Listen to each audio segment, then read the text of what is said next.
డబ్బు, అనారోగ్యం, ఉద్యోగం, వ్యాపారం, అప్పులతో బాధపడుతున్నారా? మీకోసమే లాంచ్ యువర్ ఫ్యూచర్ ప్రోగ్రామ్.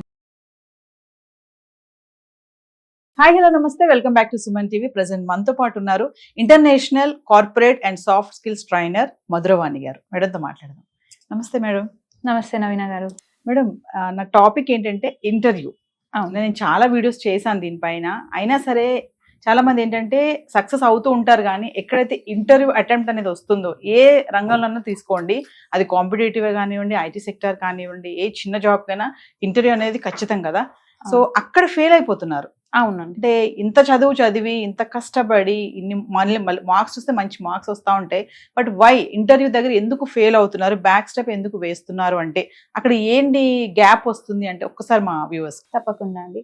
ఇప్పుడున్న జనరేషన్లో వాళ్ళకి ఏం చెప్పాలో తెలుసు, కానీ ఎలా చెప్పాలో తెలియదు. ఇంటర్వ్యూ అనగానే భయపడేసి వెళ్ళాలా వద్దా అని అనుకుంటున్నారు. ఇప్పుడు ఏమవుతుందంటే మన ఇండియాలో అన్ఎంప్లాయ్మెంట్ చాలా ఉంది.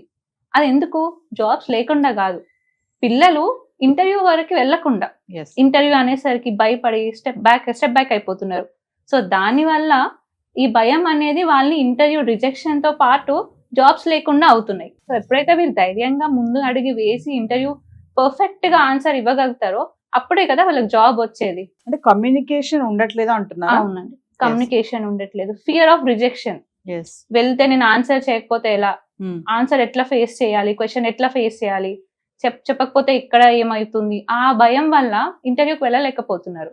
అంటే చదివిన చదువుకి ఇంటర్వ్యూ ఆస్పెక్ట్ కి సంబంధం లేదు. ఎందుకు ఇక్కడ ట్రైన్ ఎందుకు అవ్వలేకపోతున్నారు? అంటే ఇంటర్వ్యూ అంటే ఇలా ఉంటుంది, నేను ఇలా ప్రిపేర్ అవ్వాలి. చాలా మంది ఇంటర్వ్యూకి వెళ్లే ముందు చాలా టెన్షన్ అయిపోతా ఉంటారు.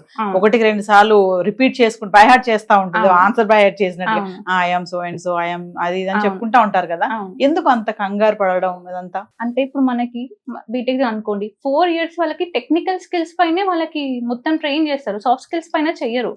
స్టూడెంట్స్ కి తెలీదు ఎట్లా ఆన్సర్ చేయాలి, ఇంటర్వ్యూకి ఎలా వెళ్ళాలి. కొంతమంది స్టూడెంట్స్ క్యాజువల్ గా వచ్చేస్తారు. కాకపోతే మీకు అక్కడ హెచ్ఆర్ మీరు లోపల ఎంటర్ అయ్యే నుంచి ఇంటర్వ్యూ అయిపోయే వరకు వాళ్ళ కళ్ళన్నీ మీపైనే ఉంటాయి. మీరు ఎలా మాట్లాడుతున్నారు, ఎలా ఆన్సర్ చేస్తున్నారు, ఈవెన్ మీరు ఎలా కూర్చున్నారు, ఎలా స్మైల్ ఇస్తున్నారు, ప్రతి ఒక్కటి వాళ్ళు చూస్తుంటారు.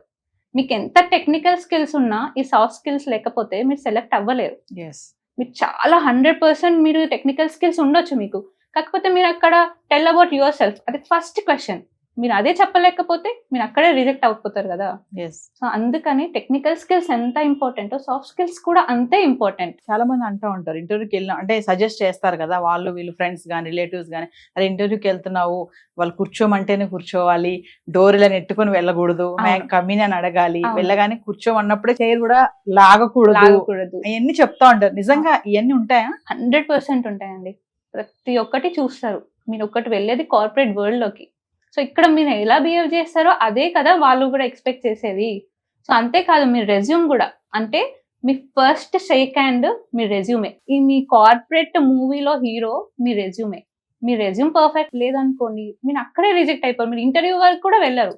చాలా మంది స్టూడెంట్స్ ఏం చేస్తారంటే రెజ్యూమ్స్ లో ఉన్నవి లేనివి అన్ని యాడ్ చేస్తారు. ఏదో బయోడేటా రాసినట్టు 2-3 pages పెడతారు. లేదు, ఫ్రెషర్స్ కి 1 page రికమెండెడ్. వాళ్ళ ప్రాజెక్ట్స్ ఏంటి, వాళ్ళ స్కిల్స్ ఏంటి, ఈ ప్రాజెక్ట్స్ అండ్ స్కిల్స్ వాళ్ళకి కంపెనీలో ఎలా యూజ్ అవుతాయి అది చూస్తారు. ఇప్పుడు ఒక కంపెనీకి అప్లై చేస్తున్నారు అనుకోండి, ఆ కంపెనీ జాబ్ డిస్క్రిప్షన్ ఏంటి, వాళ్ళకి నేను ఏమి ఇవ్వగలను, ఆ పాయింట్స్ మీరు రెజ్యూమ్ లో యాడ్ చేసుకున్నట్టయితే మీరు రెజ్యూమ్ పంపించినప్పుడే మీరు రెజ్యూమ్ స్క్రీన్ చేస్తారు వాళ్ళు. అప్పుడు మీ ఫస్ట్ స్టెప్ మీరు ఇంటర్వ్యూకి వెళ్ళడానికి. రెజ్యూమ్ నిండా ఇన్ఫర్మేషన్ బాగా ఉంటేనే నేను చాలా టాలెంటెడ్ గా ఉన్నానని తెలుస్తుంది అవతల వ్యక్తి, కానీ నిండా మీరు అన్నట్టుగా 2-3 పేజీలు నింపేస్తారు. ఇంకా కొంతమంది అయితే ఆ నెట్ సెంటర్ కి వెళ్ళిపోయి అతనికి చెప్పేస్తారు డీటెయిల్స్ షార్ట్ అండ్ స్వీట్ గా, ఇంకా నువ్వు నింపరా మొత్తం అంతా అని చెప్పేస్తారు. అంటే మీరు అన్నట్టుగా 1 పేజ్ సరిపోతుంది అంటున్నారా? ఖచ్చితంగా 1 పేజ్ సరిపోతుందండి. అంటే ఫ్రెషర్స్ కి మీరు ఎక్స్పీరియన్స్ అనుకోండి, మీ ఎక్స్పీరియన్స్ 2 pages రికమెండ్, అంతకన్నా ఎక్కువ పెట్టద్దు. మీరు 1 page లో పెడతా, ఇప్పుడు మీరు అన్నట్టు 2-3 pages నింపేస్తున్నారు. మీకు ఇంటర్వ్యూకి వెళ్ళినాక ఏమవుతుందంటే ఫస్ట్ క్వశ్చన్ మీకు రెజ్యూమ్ నుంచి వస్తుంది, మీరు very good at communication skills అంటారు. ఇప్పుడు మీరు అక్కడ మాట్లాడలేరు అనుకోండి, మీరు బ్లఫ్ చేసినట్టే కదా. హెచ్ఆర్కి తెలిసిపోతుంది మీరు అబద్ధం చెప్తున్నారని. వాళ్ళు మిమ్మల్ని ఎలా ట్రస్ట్ చేస్తారు? చెయ్యరు కదా. సో మీ రెజ్యూమ్ మాత్రం జెన్యూన్ గా మాత్రమే పెట్టాలి. ఎందుకంటే మీరు ఎక్స్పెక్ట్ చేయలేము, ఏ క్వశ్చన్ వస్తుందో ఎక్స్పెక్ట్ చేయలేము.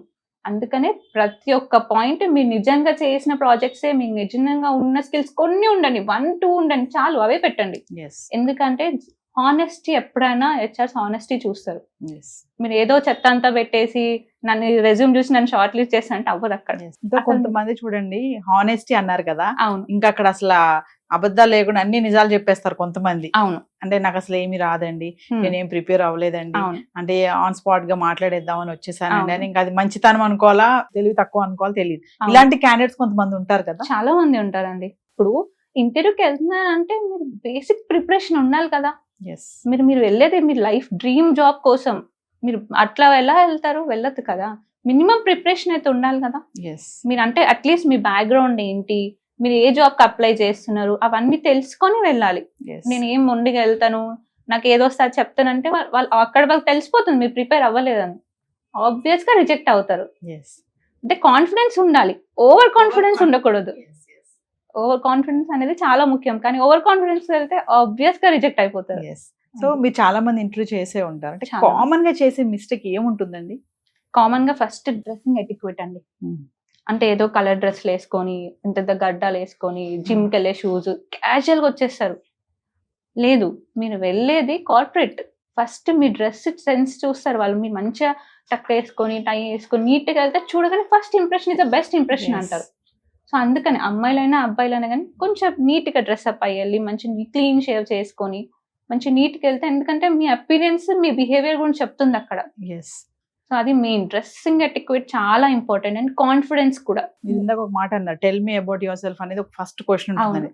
అక్కడే చాలా మంది ఫెయిల్ అయిపోతారు, ఎందుకంటే నీ గురించి నువ్వు చెప్పు అనే దగ్గరే తడబడిపోతా ఉంటారు. మళ్ళీ ఇంట్లో చాలా ప్రాక్టీస్ చేస్తారు. అంటే ఇప్పుడు మనం ఏంటి అనేది మనకు తెలుసు, tell me about your self అనేది ఒక 2-3 లైన్లు చెప్తే అయిపోతుంది.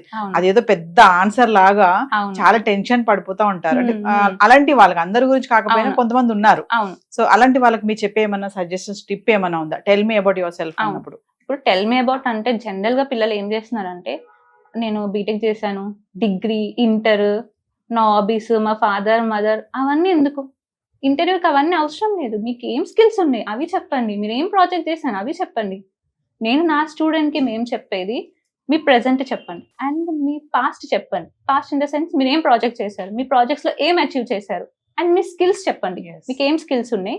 అండ్ మీ ఫ్యూచర్ అంటే మీ ప్రాజెక్ట్ ఇంకా మీ స్కిల్స్ కలిపి మీరు కంపెనీకి ఏమి ఇవ్వాలనుకుంటున్నారు. సో ఇలా కానీ మీరు సెల్ఫ్ ఇంట్రొడక్షన్ ఇస్తే హెచ్ఆర్ కి ఇంప్రెస్ అవ్వడం తప్ప వేరే ఆప్షన్ ఉండదు. సో ఇంత కాన్ఫిడెన్స్ గా మీరు ప్రాక్టీస్ అయ్యి చెప్తే ఫస్ట్ ఇంప్రెషన్ బెస్ట్ ఇంప్రెషన్ అన్నాం కదా, అక్కడే ఇంప్రెషన్ లాక్ అయిపోతుంది.